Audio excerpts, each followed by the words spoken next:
up. Not much. There's a lot of presenters today, and so I'm going to be really brief in the beginning, and then we'll ask people to introduce as we have been, and then we're going to flow into our yarn today and share with you guys around this particular space that we're sharing.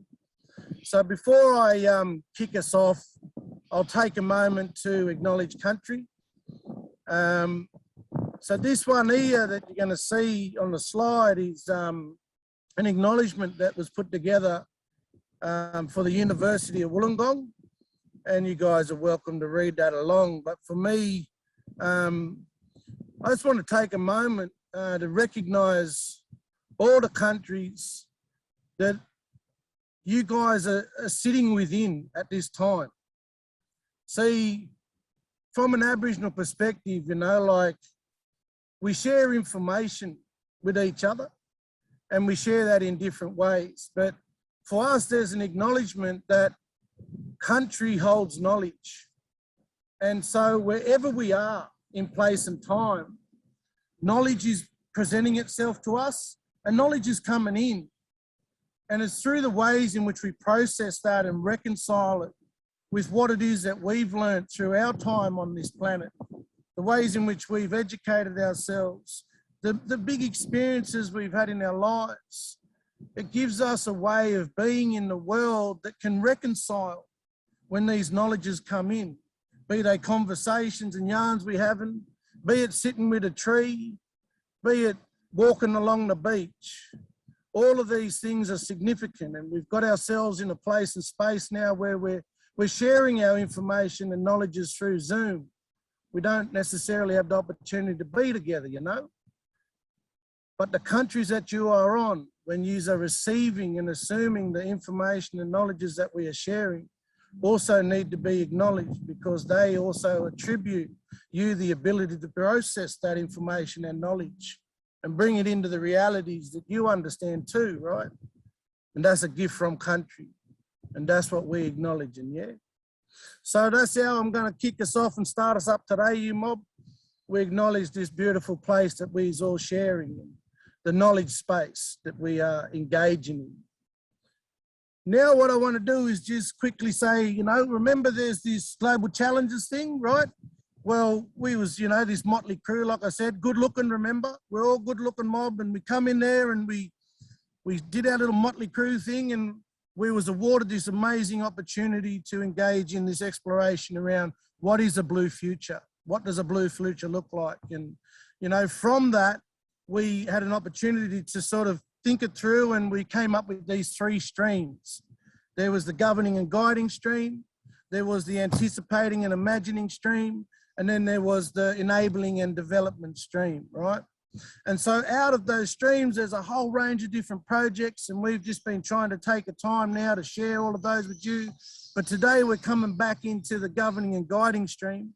And what we're going to do is share one of the projects that's coming out of this, which is related to the ways in which we account, ocean accounting, right? And we're going to be speaking into the space of the sociologies of worth. And we've got some amazing people to be sharing the knowledges around this.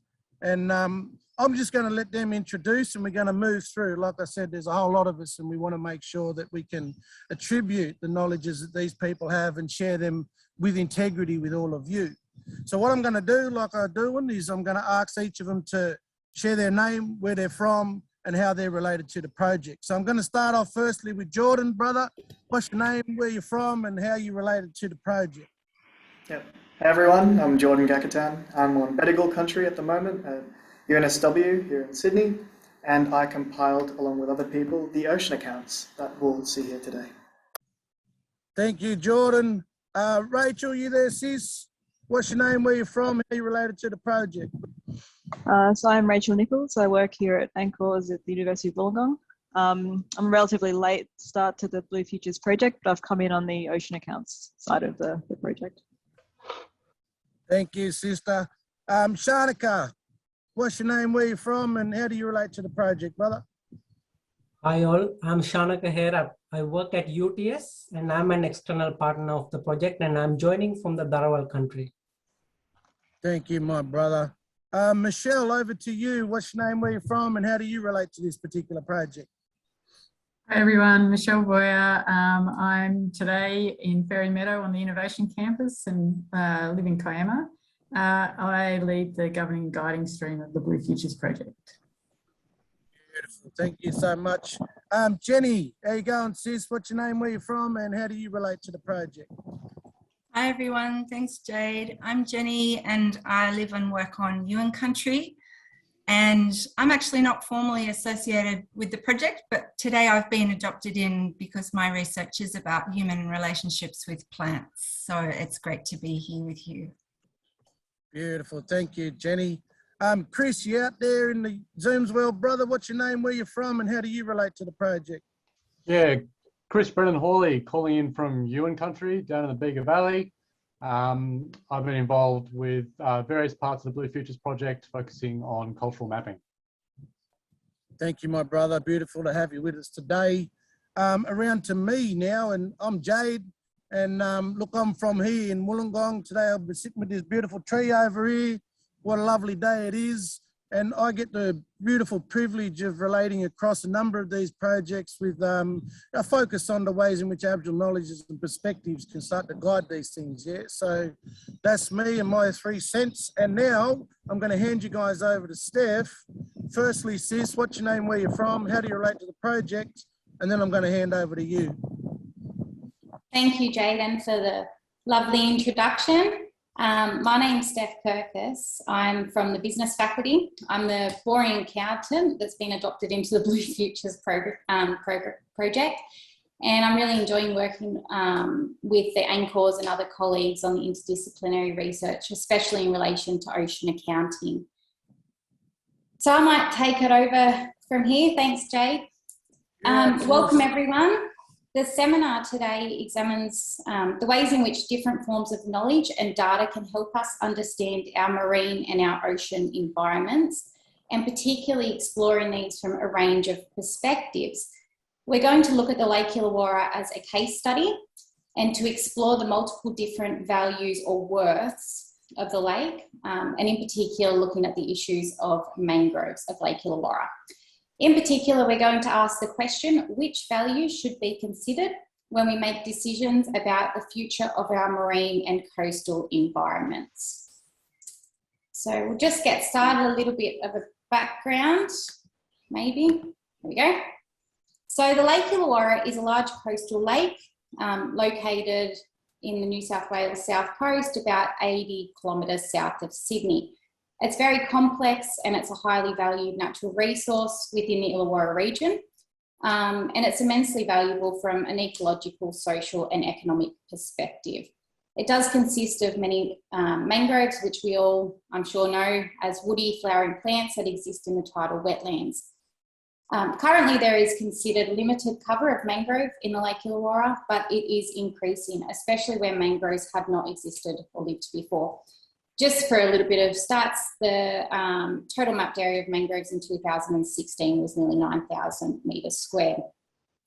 Wollongong and Shell Harbour City Councils, the 2 councils that are responsible for the management of Lake Illawarra, they prioritise things like water quality, foreshore erosion, the distribution of health and vegetation as well, which includes mangroves. I won't go into too much background on the lake itself, because as each academic presents their world and their work, the context of the lake and the mangrove situation will be described in more detail. Okay, so as mentioned, we're studying the Lake Illawarra from multiple perspectives. We do so using the orders of worth, or as they have also been called, the sociology of worth, depending on what branch of literature you're looking at. And these represent a framework or a theory. These 2 guys, Boltanski and Thevenot, an economist and a sociologist, got together and they constructed this order of worth because they realised that in everyday life and in every situation, there are always different orders or worths that need to be considered and are also often in conflict. Within each situation, there is always a hierarchy of voice and justifications and multiple competing views. And these are usually based on individuals' lived experiences. They argued that the outcome of bringing forward all these different competing views in a conflict situation helps present a negotiation or a resolution to a situation or a conflict. So the different views are said to be broken into 7 discrete settings, and these are the market world, the industrial world, and these form the economic conditions. We also have the fame world, civic, domestic, inspired, and green. And you don't need to remember them all because each academic is going to speak to each of them individually.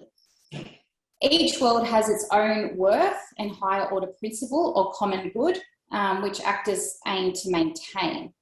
Each world has been developed on different philosophical conditions, and there is a whole lot of information on the orders of worth and the sociology of worth that is way too complex for this presentation, and you would all end up asleep if I started going into it. I do have a whole library of sociology of worth information, though, if anyone would like some. I'm more than happy to share if you get in contact with me. So kind of using the framework, each world or worth, within each world or worth, the actors will bring different evidence, and they will launch convincing arguments or accounts to justify their position and support their common good within a different dispute or situation. And we will see this kind of play out in the case study of Lake Illawarra. In theory and usually in practice, the market world often wins in the conflict or the negotiations because the evidence is usually most convincing and easy to be understood. So things like profit, GDP, cost-benefit analysis, they're all easy to quantify in the way of value. And this is often the case with ocean accounting as well. In the accounts, it brings forward, heavily focused on economic conditions, specifically the market and industrial worlds, which are easy to be quantified. But in this case, the sociology of worth is used as a decision-making tool or framework that allows us to see each worth and bring forward different voices to the table, which are often forgotten or not heard. Even whenever the evidence is not as strong, things like a financial account or a statistic or something like that. So what this does using this framework is it kind of allows us to have a more just outcome in things that are more controversial, complex, disputed situations as well, because you're able to see the whole competing common goods and so on. So at basic, the point is that one voice shouldn't be dominant. It's all about kind of negotiating and hearing different arguments. So the situation that we're going to be looking at today and that's going to be explained using all these different words is the Lake Illawarra and the mangroves in the Lake Illawarra. The Lake Illawarra Management Plan argues that the management of Lake Illawarra across 2 different councils, various agencies, increases the political, financial, resourcing, social and other challenges. So what this says is there are a number of different actors in the situation, a number of different values as well that will be present. So this situation we're considering is in relation to the mangroves in Lake Illawarra and the strategic direction and action associated with the management of these mangroves. The problem is that mangroves are growing in areas of Lake Illawarra that they haven't grown before. Some want to stop their growth, others want to conserve it. The mangroves, they could provide essential habitat, food supply, nutrient cycling, they contribute to water quality and so on. And the threats to their sustainability include things like climate change, weeds, fishing, vehicles, aesthetics, and so on. So within this kind of seminar, and each academic will present their worth, and we will kind of have a bit of a debate or a bit of a discussion on which worth matters. And that's out of those market, green, civic, and so on. It is an area of controversy and there are many different ways to analyse it, but we present a number of different arguments and justifications here that can aid the management and decision making of the land. And this isn't personal opinions, instead it's evidence that's being presented according to these different worths, which avoid that kind of one-sided view in the decision-making process. Okay, so here's a really, really basic summary of the sociology of worth situation in Lake Illawarra. It kind of presents an image of the different and competing common goods or higher common principles for each worth. Not all worlds are going to have a dominant or competing voice in a situation. And in this issue, the fame world has not been kind of loud enough to warrant a seat in negotiations. And this framework also acts as a summary as well for the presentation that follows. Just to note, at the end of this seminar, I will share a link to a poll, and you guys can all have your say or kind of your vote on which academic's argument and justification has been most convincing in relation to the management of the mangroves as well. So I'll post that in the chat. I think it might already be in there, but I'll post it in the chat again, and we'll come back to that. So to start off with, I'm going to hand it over to Jordan, who is going to be presenting the green world and its higher common principle on kind of greenness and social ecology. Thanks, Jordan. Yeah, thanks, Steph. So green worth. It refers to the existence and the ecological value of mangroves within the lake. So this is kind of where the conflict starts. We have these mangroves that weren't there before. And this could, the worth that is, be associated with the mangrove age, its height, biodiversity, so all the species that live within mangroves as well, and its existence, so its presence for the current and also future generations. And it recognizes that we impact the environment and mangroves, so something's happened that caused these mangroves to grow, but also the growth of these mangroves also reflects back onto society or impacts society. So this work explores how humans can coexist with nature and how they benefit from the presence of the environment or these mangroves. And so just this picture, oh, sorry, Steph. Oh, sorry. Just this picture on the right there is the catchment, and with the lake in the center. And you can see that there's all these buildings and built environment around the lake, but also nature as well. So there's this coexistence between us and nature. So on the next slide, we can, just a brief comment that we benefit from the presence of mangrove ecosystems. So they provide these services. And we have several invisible dependencies on mangroves. So for example, depending where you are on the lake, it can protect from storm surges or wave energy.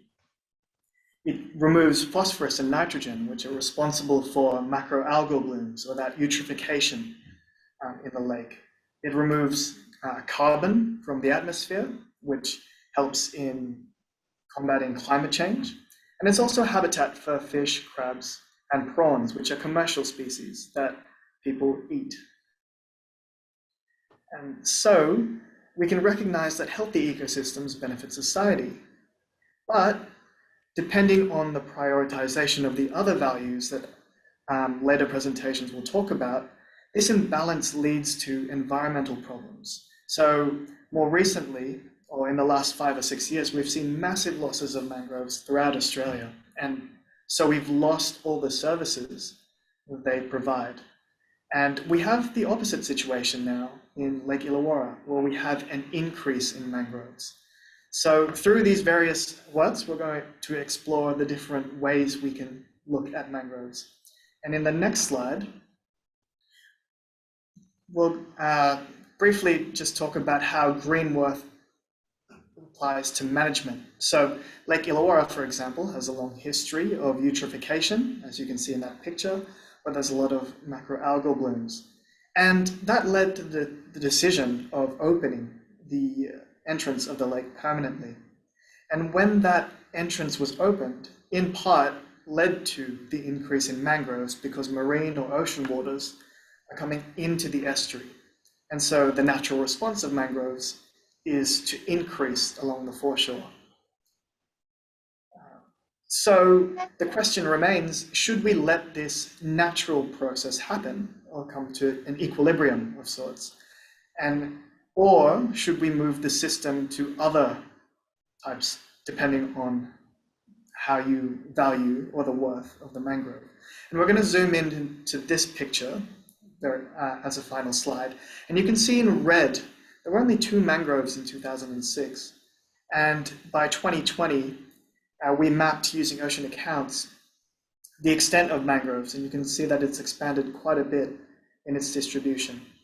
So ocean accounts helps determine the extent and further the condition of mangroves towards understanding its green worth. Thanks.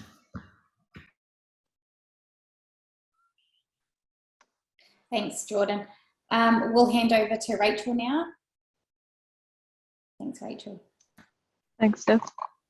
So I'm going to be talking about the market worth of this sociology of worth and how the market worth might approach this problem of how to manage the mangrove ecosystem in Lake Illawarra.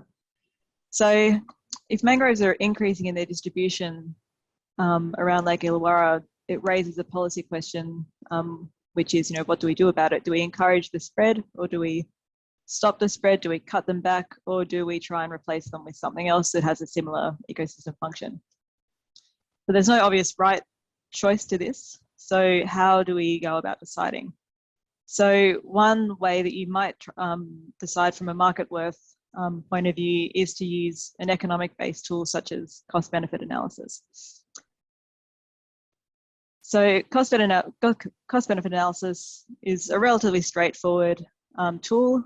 It just looks at the benefits of various policy options and compares them to the costs of these various policy options, and then looks at which policy yields the highest net benefit, and that policy will be the one that's chosen. So to make this comparison, the costs and benefits of the policies need to be expressed in the same way. So they need to be, for example, in dollar values expressed in present day terms. So this makes ocean accounting a very useful tool for cost-benefit analysis, because ocean accounting is a framework that just tracks the value of marine environmental assets over time, and it obeys all of the accounting rules such as comparability over time. So it makes it a very useful tool for something like cost-benefit analysis, which requires same values expressed. Next slide, thanks, Tiffany. So Jordan and the Blue Futures team assembled a set of ocean accounts for the mangrove forest of Lake Illawarra, and they identified the ecosystem services that ecosystem provides.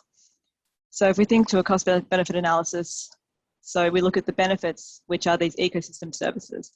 So that is the benefits people receive from an ecosystem, and they include provisioning services, regulating services, and cultural services. Next slide. So some of the ecosystem services identified, so if we look at provisioning services, it's things like fisheries harvest and fisheries enhancement in the form of diet and habitat and so on. Regulating ecosystem services including carbon, phosphorus and nitrogen sequestration or storage. And then we have cultural ecosystem services like recreation, and then sort of spiritual experiences, aesthetic values and so on. So I'm just going to go through the market valuation of 2 ecosystem services, fisheries and carbon sequestration. So for the fisheries, so Lake Illawarra is home to a few commercially harvested species, including crabs, prawns and mullets. And so since they're commercially harvested, there are market values available for the species. So the ocean accounts recorded a value of $919,000 for the fisheries ecosystem in 2020, slightly down from a value of just over $1 million in 2010. We didn't look at the enhancement to fisheries biomass offered by mangroves, just because the mangrove ecosystem coverage and the connection with the fisheries is difficult to quantify. Some still relatively low. So the market value is just from fisheries harvest in 2020.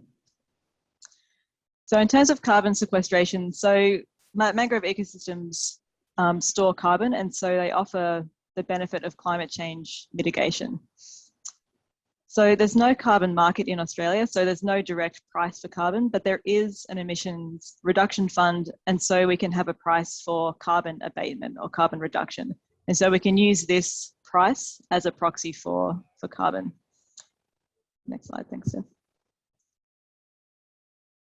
So the market value of the carbon sequestration ecosystem service in 2020 was $2,478 directly from mangroves, which if we look at the total market value for the carbon storage offered by the entire Lake Illawarra ecosystem, which includes mangroves, tidal marsh and seagrass, this was $233,000 in 2020.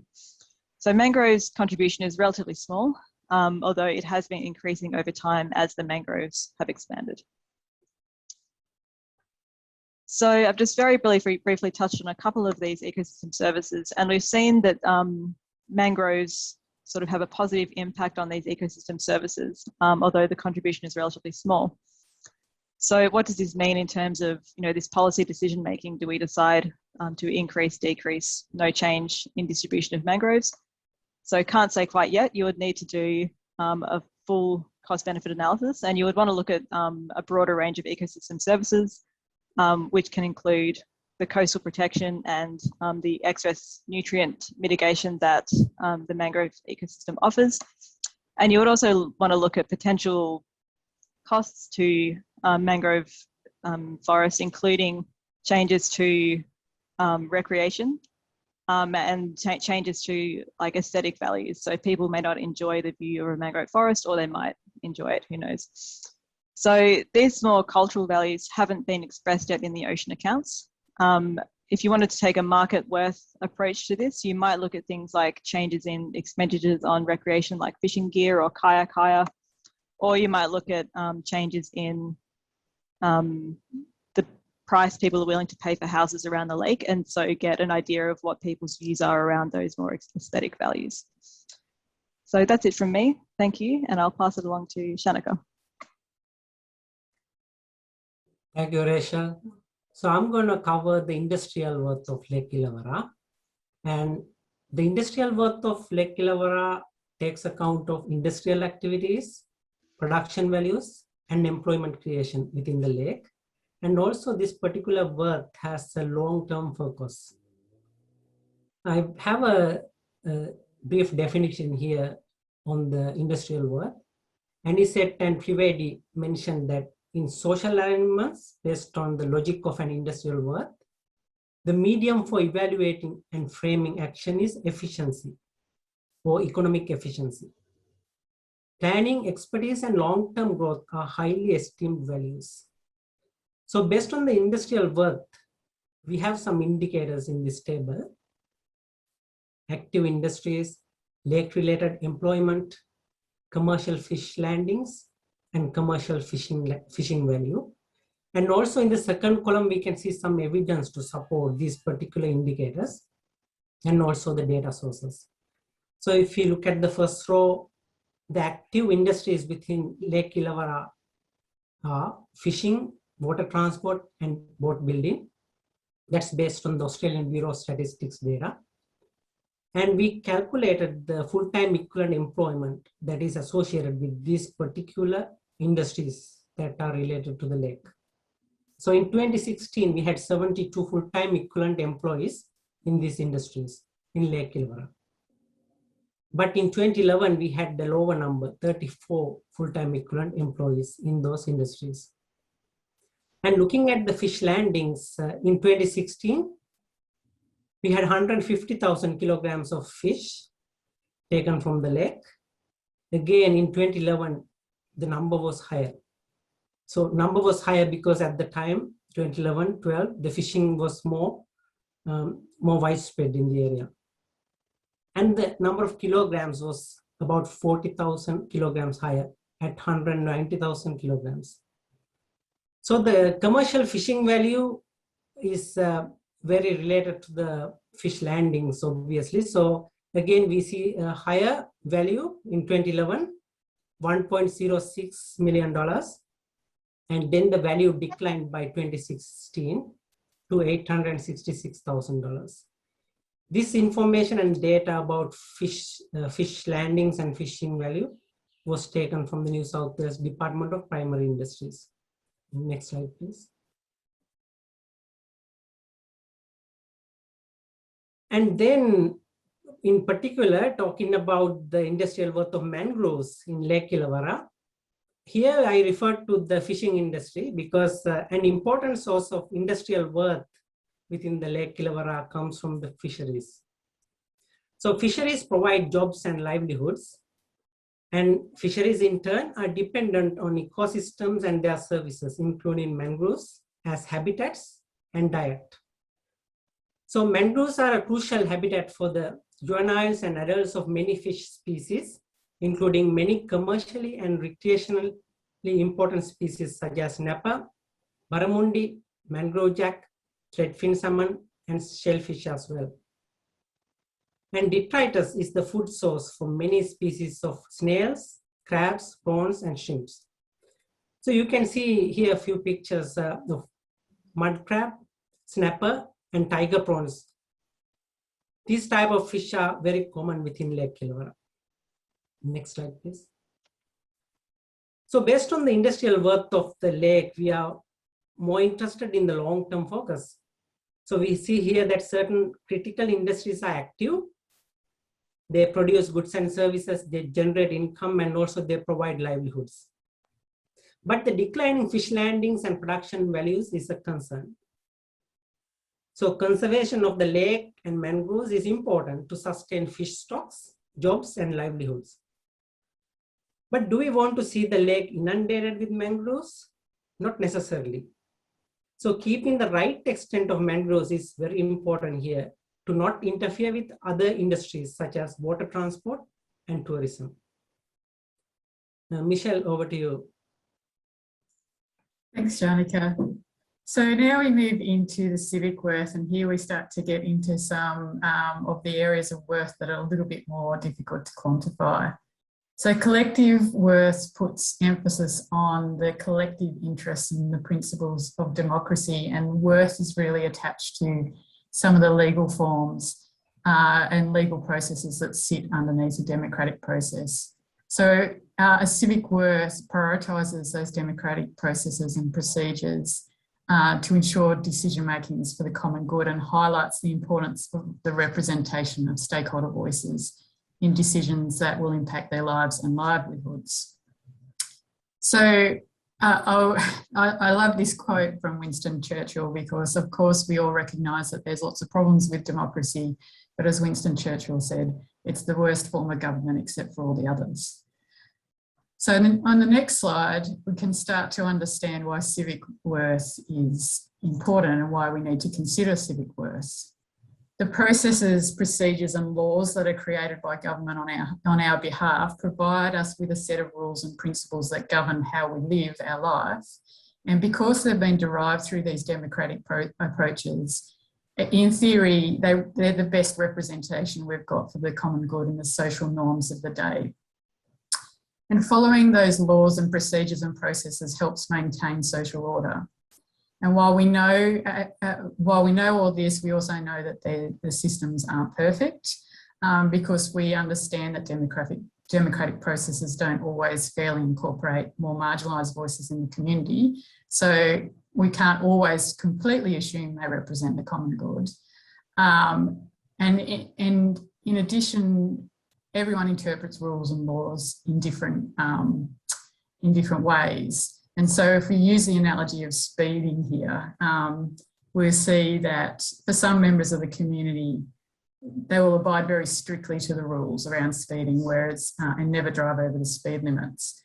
Others take the speed limit as more of a rough guide and perhaps creep up to the limit to the degree, or creep over the limit to the degree which they think they'll get away with, whereas others take it more as a challenge to break the speed limit, or they simply fail to pay attention to what the rules are, and they might go well over the speed limit, as is in this picture. So from a civic worth perspective, we would say that particularly for that latter group, we'd be managing them through compliance activities or education. But we do see that society has different relationships with the legal frameworks that we have in place. So another important note is that the laws are quite often reactive, and they respond to issues as they emerge. And so whilst governments are increasingly trying to develop anticipatory approaches to governance based around modelling and forecasting, in practice, it's still pretty rare for governance arrangements to be developed for issues that don't exist yet or aren't receiving a lot of community attention at the time. And finally, it's not uncommon for different governance arrangements to contradict each other. So there's some of the disclaimers, I guess, in the civic worth component. Looking specifically at Lake Illawarra, we can see that that existing governance arrangements do help us to get an understanding of the civic worth of mangroves. And part of that is revealed just by the sheer number of different pieces of legislation, policy, regulation and plans that are relevant to Lake Illawarra and the mangroves that live within it. So there's a whole bunch of stuff that sits in this space. And just to focus on a couple of pieces of evidence towards the civic worth, firstly, the mangroves are recognised under law as being important. So the Fisheries Management Act protects mangroves. And so from that really very cut and dry position, any damage to or impacts on mangroves would be illegal. But one of the complexities of this situation is that the law the law also addresses other forms of vegetation in the area, such as salt marsh. So salt marsh is also protected, and that's potentially being impacted by the growth of more mangroves. So the law helps us up to a point, but when it comes to difficult decisions like this one that we're highlighting here today, it's not always quite as cut and dry. So next we have the Lake Illawarra Coastal Management Program, and coastal management programs are policies or programs that set out the long-term strategies for coordinated management of sections of the coast, and they sit underneath the Coastal Management Act. So CMPs are developed under really strict sets of criteria designed to ensure there's lots of opportunities for stakeholder and broader community input. So this idea of representation is really central to the development of CMPs. So the community has a range of opportunities to be involved in this. So the Lake Illawarra CMP was finalised last year, and it went through various stages of community consultation. It was guided by Lake Illawarra Estuary Management Committee that's made up of civil society as well as elected officials and experts and government stakeholders. And so there was lots of opportunities for representation throughout this process, and the CMP considered a whole range of complex management questions, including this question of mangrove encroachment. So what did they come up with? On the next slide, Steph, we'll see essentially what they decided was a kind of a watch and act recommendation. So recognising that there's still lots of things that are unknown about what's happening in this space, the decision was that it would be monitored over time and revisited in a couple of years once there was a bit more information on what was happening and the extent to which mangroves were in particular impacting on salt marsh and other values. So once that assessment has been undertaken, there'll be another process of engagement. So again, there'll be opportunities for stakeholders to be involved and various experts and the community. And so therefore it's kind of a deferred decision-making process until there's more information. So as with all aspects of governance, like the speed limits, some people in the community will see this as fair and reasonable, others may not, and some may even take matters into their own hands and engage in destructive activities.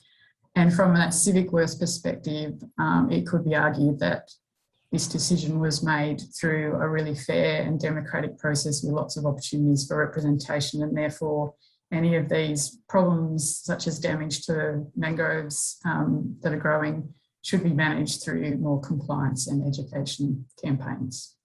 That's it from me. Over to Jenny, sorry. Thanks, Michelle. Tough. Thanks, Jenny. Thanks, Michelle. Thanks, Stephanie. So domestic worth. Domestic worth is about ownership claims that are built and sustained through cultural and social relationships and trust. So in this framing, people make decisions and they prioritise and act according to the dimensions that influence their worldview. Those dimensions might be how they understand the past and the social norms about how things are done or how they should be done, what is within their comfort zone and their life experience, and how they understand and distribute authority for actions and the consequences that arise. So according to these dimensions, people assign value, and we understand that value according to whether or not a person, a plant, an object, or an activity belongs in the time and place in which it occurs. Next slide, please. Domestic worth is inherently critical for understanding conflict. It's related to the social and cultural dimensions of any issue or problem. In this case, the issue is mangroves around the lake. So we need to understand domestic worth in order to unpack and get to the bottom of that conflict. Very broadly, in this case, we want to understand whether mangroves belong, but more than that, we want to understand how they might belong in this place over time and who gets to say and have a decision-making say in that process. So our evidence in this particular work comes from a study done by Olivia Nicholson as part of her honours research in 2020. And I just want to acknowledge that Olivia is in the room here with us today. She's joining us, which is great. So Olivia set out to understand residents' relationships with mangroves around the lake and the conflict that's arisen in this place.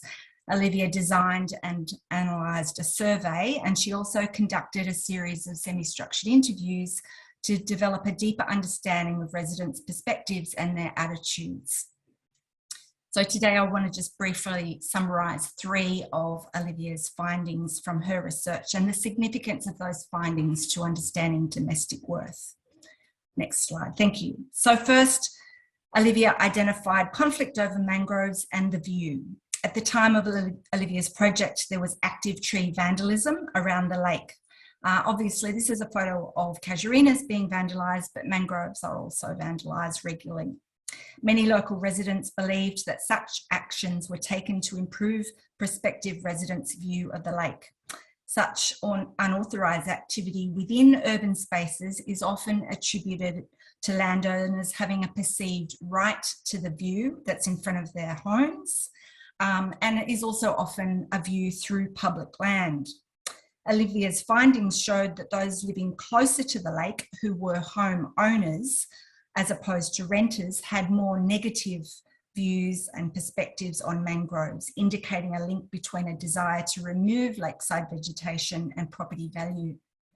Accessibility and aesthetics were also raised by the study. Participants, some had concerns and noted the way that mangroves were changing people's ability to get into the water, and they contrasted this with perspectives or preferences for more open or minimally vegetated spaces. Others had preferences for landscapes with trees, provided that those trees did not become rubbish filtration and rubbish collection devices in front of their homes. Next slide, please. Second, Olivia identified a number of disagreements about mangroves and how they got to be in the lake. Apart from different local accounts of the lake's history, there was contention over the study amongst the study participants about how the lake has changed since its opening, and this persists in the way that people talk about mangroves and how they belong. So we heard from participants who identified concerns about mangroves being a new phenomenon and spoke about them as weeds or invasive plants.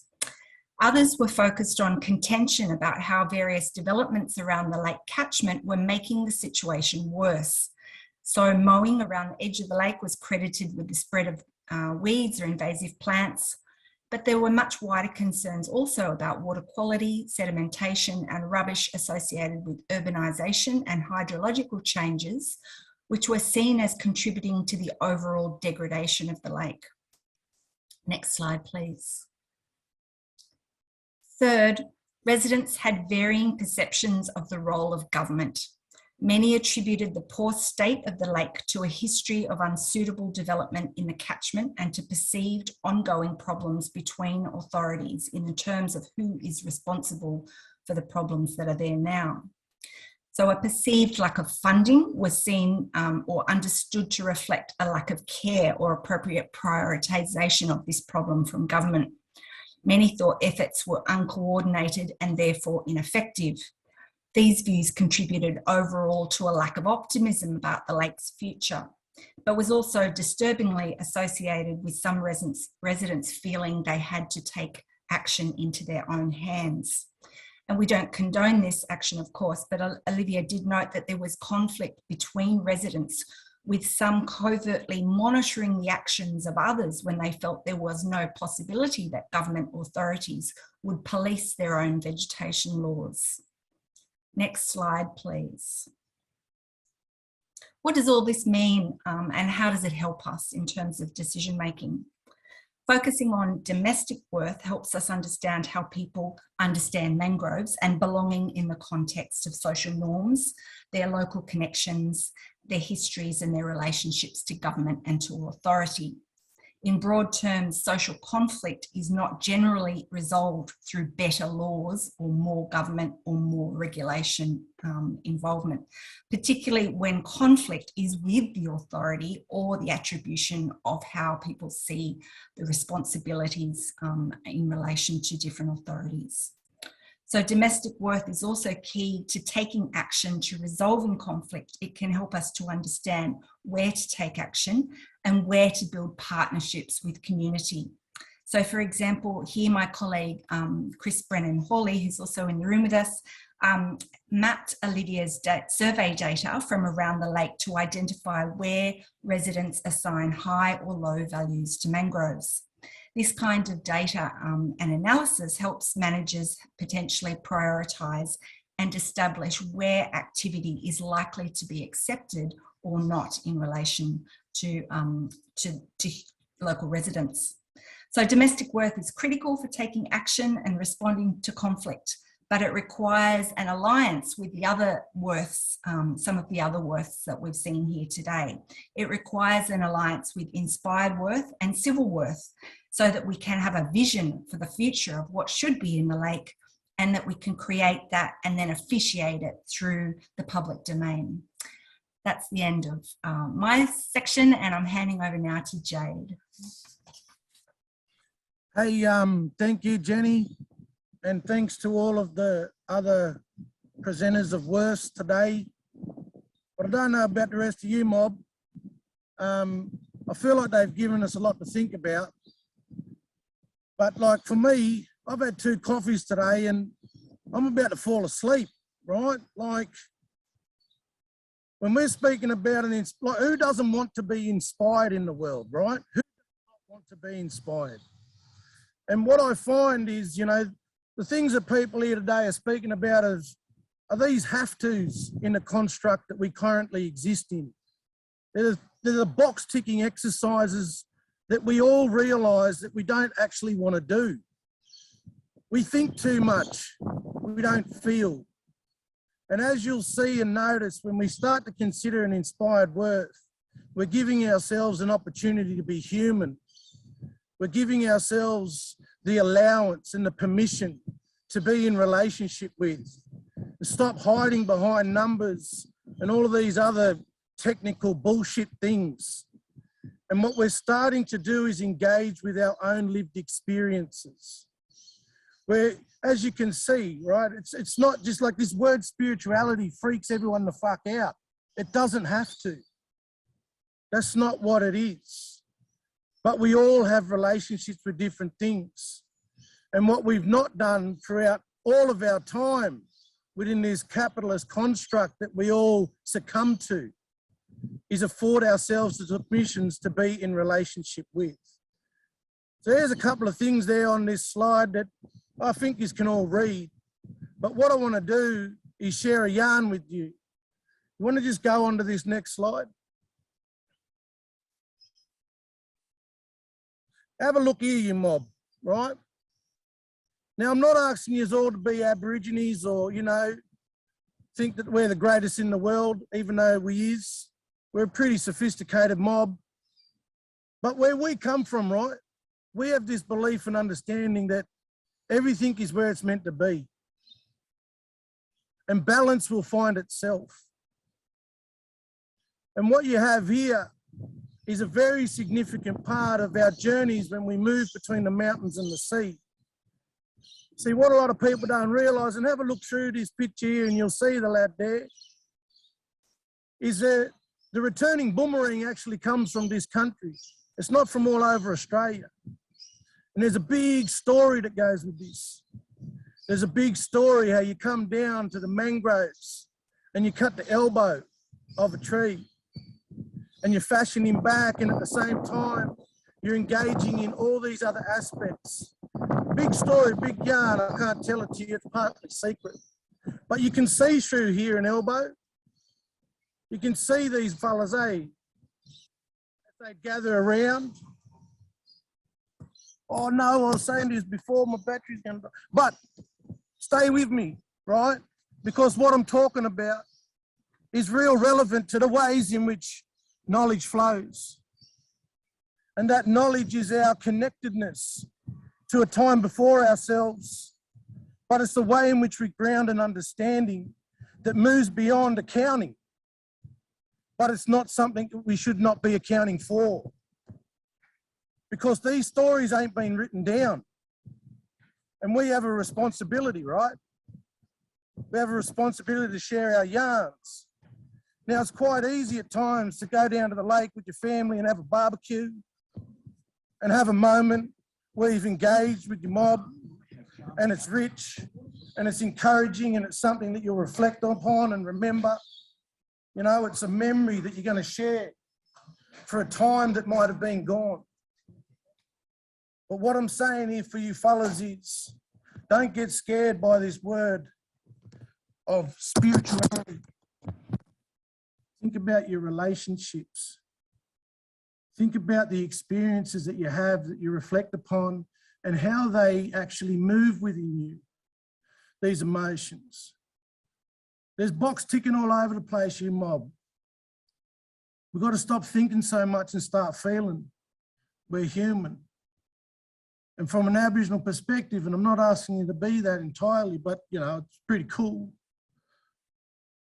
But start to validate the relationships where these habitats are human too. That you can be in relationship with these places and spaces for the benefit of a larger ecology.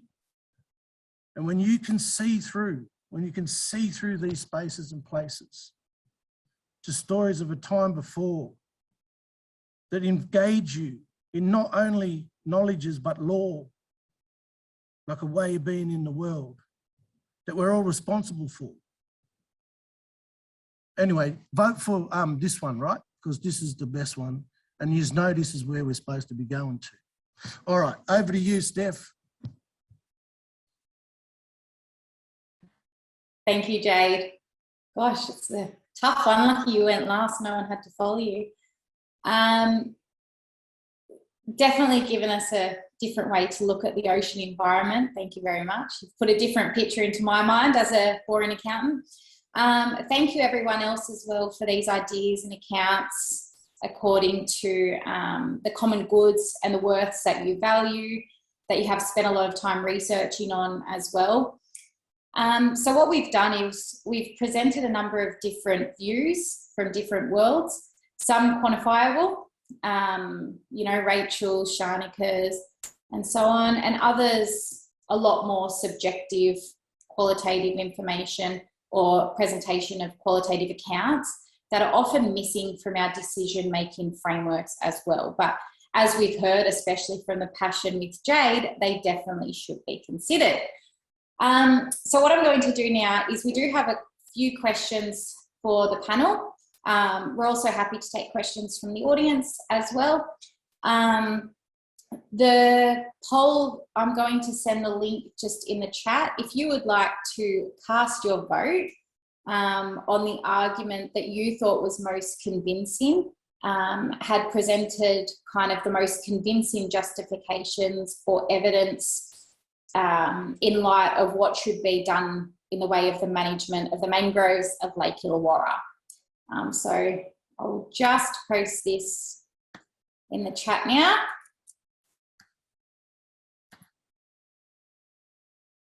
Oops. There you go. Oh, sorry, Jordan, you'd already done it. Thank you.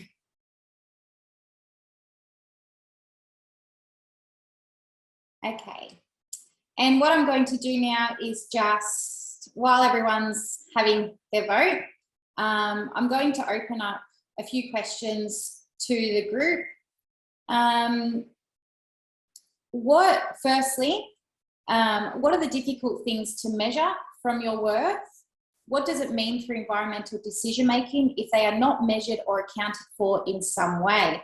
And what I think I might do is start with Jade, who arguably has the most subjective worth to justify. It's not subjective from where I come from, thank you, Steph. I'm an accountant, remember. Oh, that's right. Yeah, dollars and cents for me at times doesn't display a lot of common sense. And what we have in this space for me is the opportunity to be able to actually articulate and reflect on a deep set of knowledges and knowledge systems that are in lots of ways not being validated or accounted for.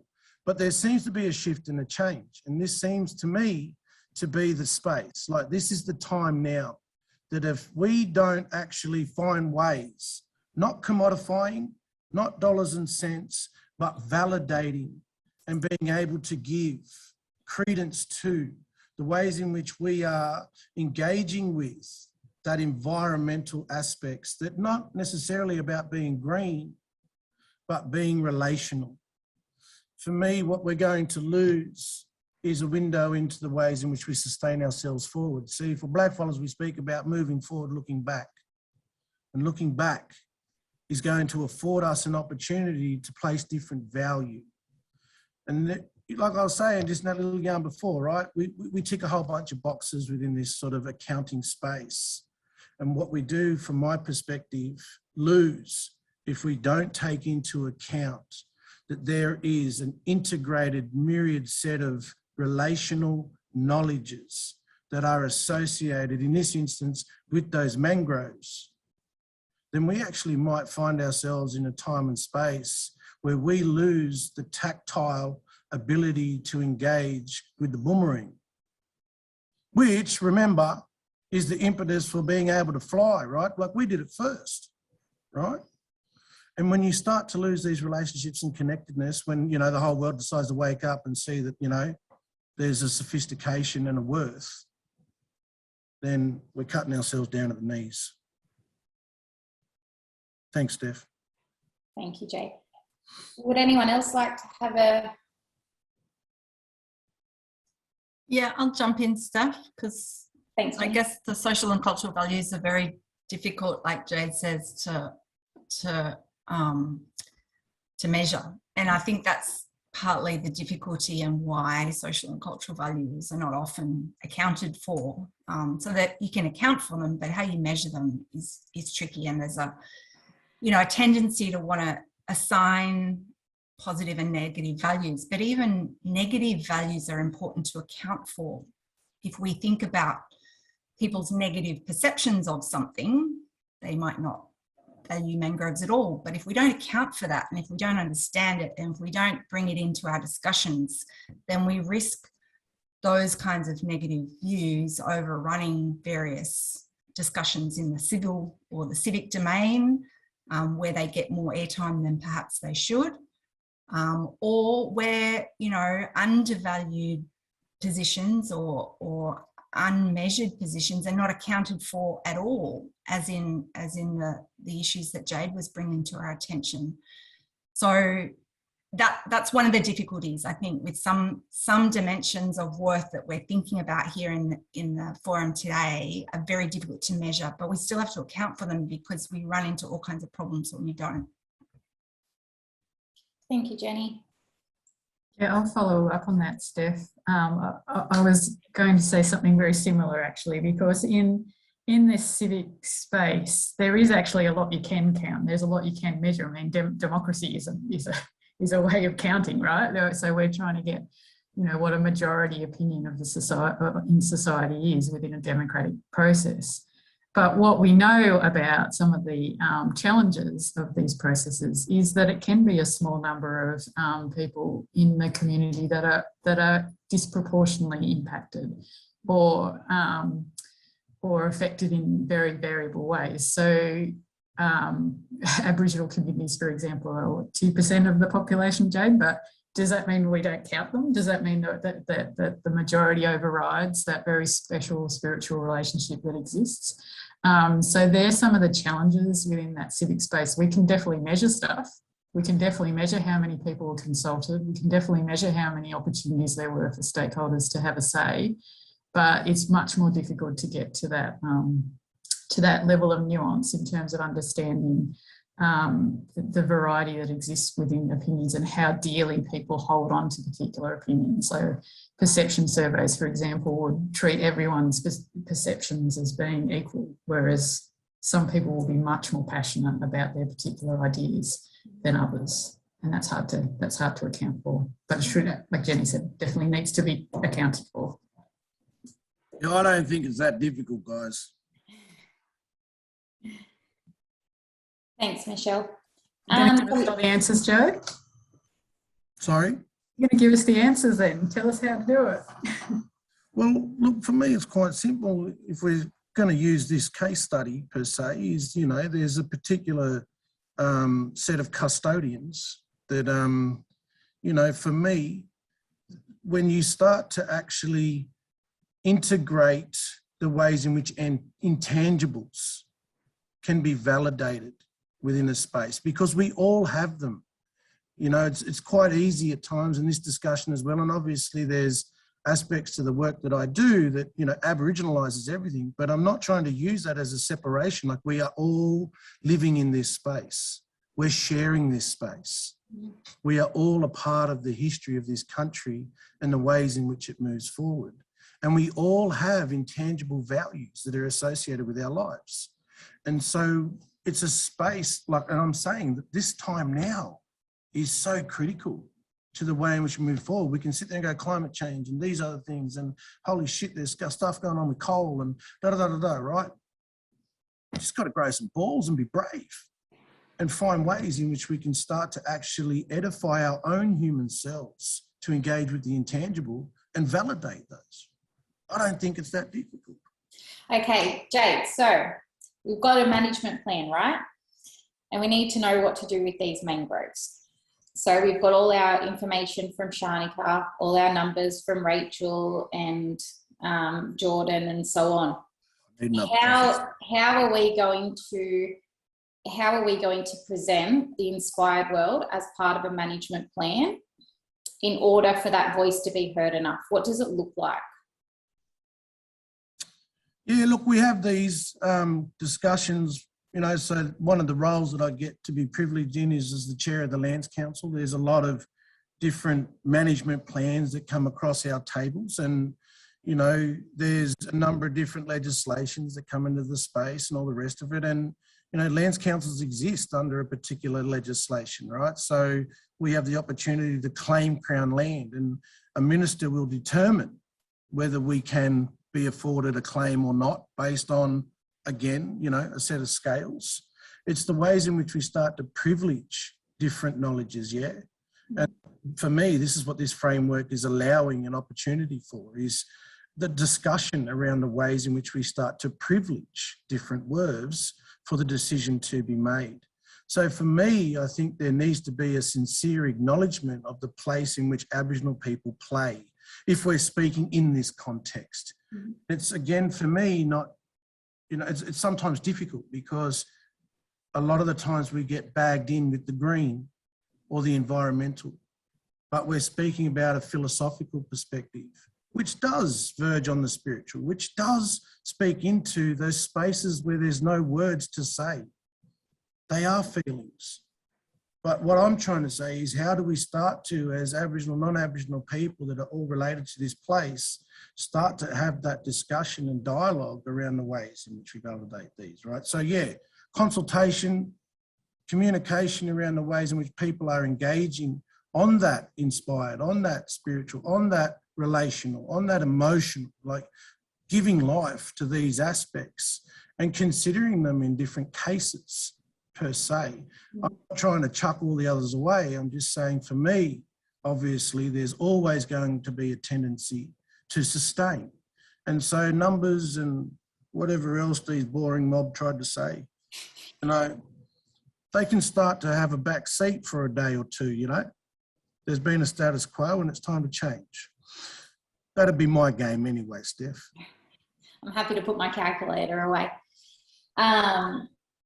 Would anyone else like to have a crack? Jordan, you're a bit of an expert on your ocean accounts and things like that. And with your background and thinking, how would you think that, you know, ocean accounts could better account for these other worlds, or do they even need to? Yeah, so ocean accounts is an extension already of the economic world. So we're starting to move towards still instrumental values, stuff that humans use, but not necessarily have a dollar value on anymore. So we're starting to measure, for example, the protection that mangroves give us from waves or storm surges. That's something that we can put a dollar value on it, but you don't have to. And that's what this accounting is moving towards, in terms of this physical, measuring the physical world and not having to put a dollar value. And having said that, ocean accounts is also slowly moving towards relational values as well. So embedding qualitative or statements or governance values on a map.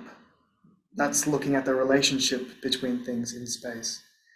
But that's a very new field as well. So how I can see this informing management is you take bits and pieces, like what we've done here, and presenting them in this as values, as words. And they all provide evidence. Now, ocean accounts doesn't have all the evidence. You need different frameworks for that, but it contributes somewhat to the bigger picture. Thanks, Jordan. I agree with that as well. And Rachel, as an economist, what do you think on these different values and non-number focused accounts? Yeah, I was just thinking when Jordan was talking, you know, if ocean accounts are an extension of this economic world into, you know, trying to sort of move into this sort of more social and cultural space and including those values into an economic framework, you know, the economics, I think, discipline and the development of, you know, subfields like ecological and environmental economics is also an attempt to come from a very sort of pure economics market-based focused into sort of the acknowledgement that, you know, a policy or an action has a value or an impact that isn't going to only be expressed in terms of market values. And so how do you take into account those broader impacts or those broader values? And so we have things like, you know, non-market valuation, which is an attempt to take something that exists outside of the market, translate it into a market value of some kind so that we can sort of integrate it into the framework that we already have within economics. And so, yeah, we sort of have this thing where we're coming from economics and moving towards social cultural values. And then we have this social cultural value. Maybe we need to sort of move from the other side and we sort of come in the middle and we end up with a framework that has elements of both, but, you know, it doesn't have the problem where it's fundamentally tied to economics or it's fundamentally tied to, you know, social, cultural, whatever. It's sort of, yeah, we have a framework that just has elements of both of these fields or both of these sort of sets of values or worths. Yeah. Thanks, Rachel. Would anyone else like to provide any? I'm just conscious of the time. We've got 10 minutes left. Would anyone from the audience like to ask us any questions or make any comments?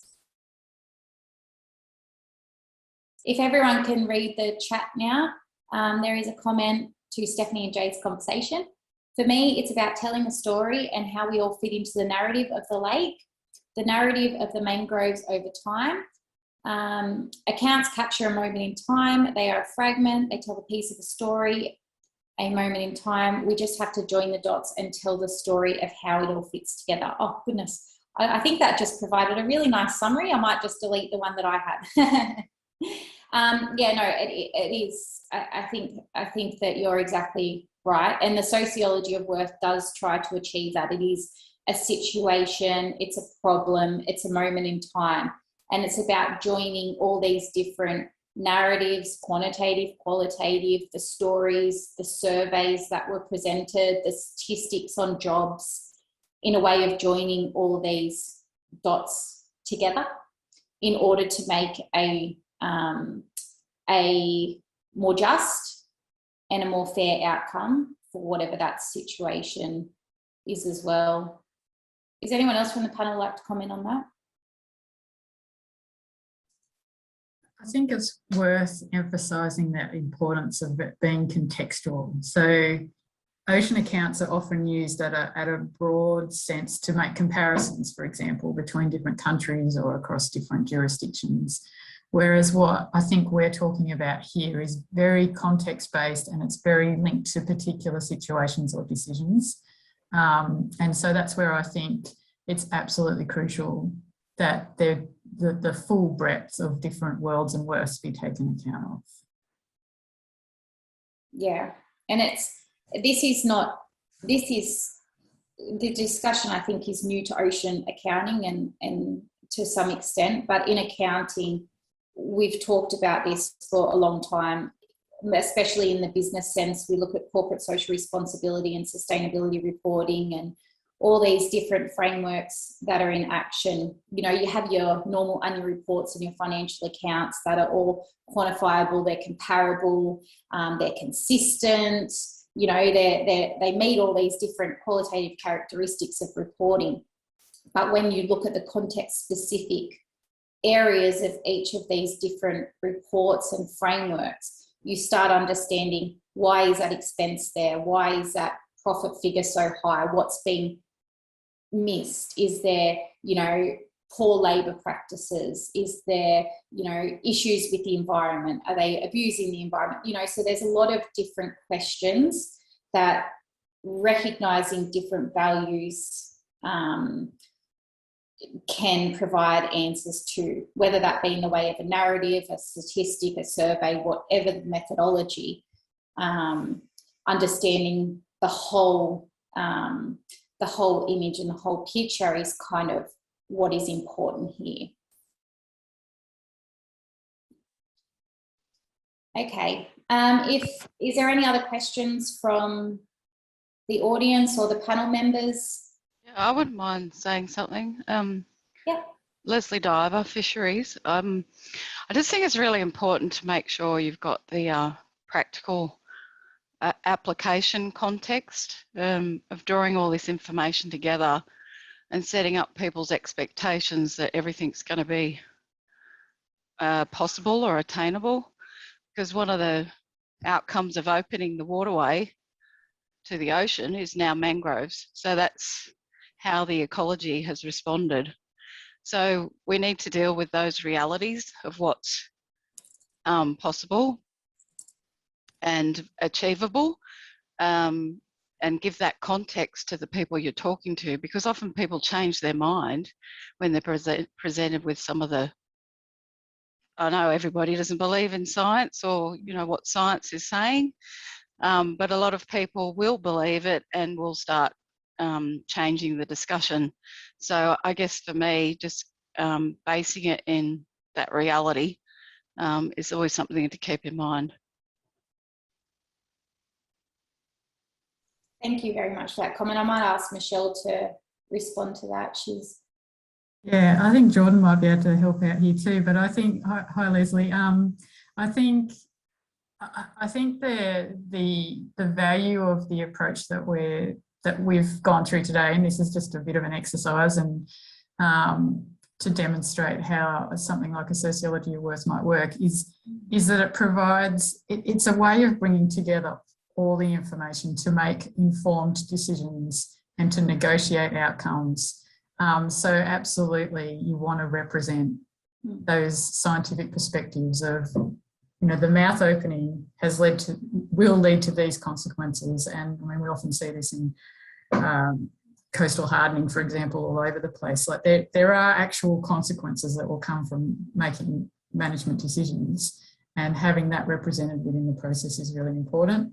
But it's also important to represent that, to understand that people's the way in which people will interpret that information and the way in which they'll take that information on will be very driven by those relational values that Jade talks about. You know, their emotional connections to things, the way that their historical attachments to place, and so you need all that information. And I guess that's where we're trying to get to here, is that how do you take account of that full breadth of information and negotiate across difference. And I think I would hope that any negotiation of this nature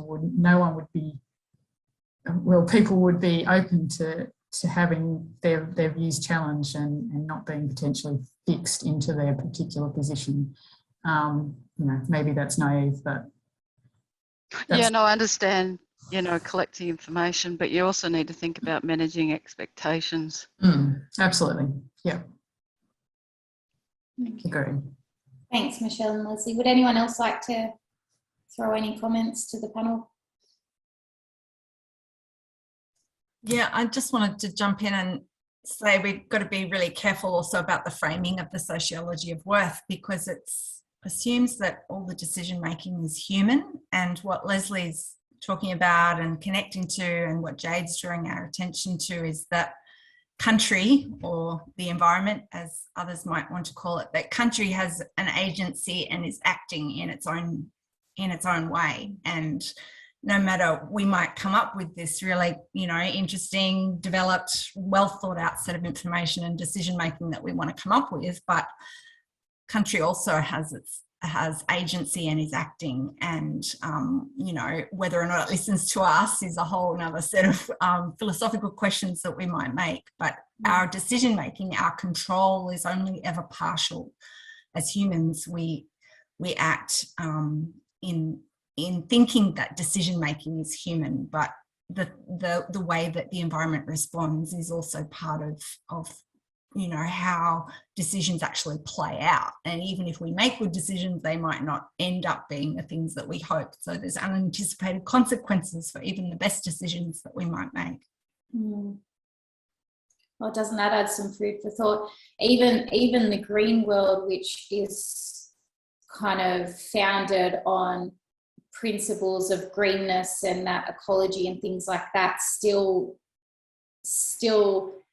talks in the way of the current generation, you know, not abusing the environment and things like that. So you're right, even that green world, which is supposed to stand on its own and have its own voice, doesn't, because it talks about the social ecology and what impact we have on the world as well. So yeah, that definitely gives us something to think about, maybe a limitation. The framework's definitely not without its consequences as well.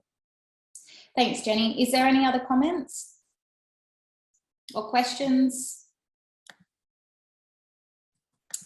Okay, so who won? It's a tie, Jade. Oh, always a tie. It's always a tie. The winners were the green world and the inspired world. So you're up there. Thanks, people. And this is for the most convincing argument. And again, this battle is, you know, this battle is meant to kind of bring this into a bit of a fun debate and things like that. Who had the most convincing arguments and that. But what we do want to leave you with, to take away with, is that the decision making in any situation, in any problem or issue, is far from one-sided. And it is about needing to take into consideration these multiple views, even though, even the ones that are not often heard, pull down those power barriers and things like that. So thank you, everyone. Thanks, team. I look forward to next week's seminar as well. Thanks, Steph. Thanks, Steph. See you later. Civic come last Thank you. because no one ever votes for government, right? No, you got some votes, Michelle. You got votes. Oh, okay. I'll send them around to You vote everyone for after. yourself. I think I might have, Jade. Thanks, guys.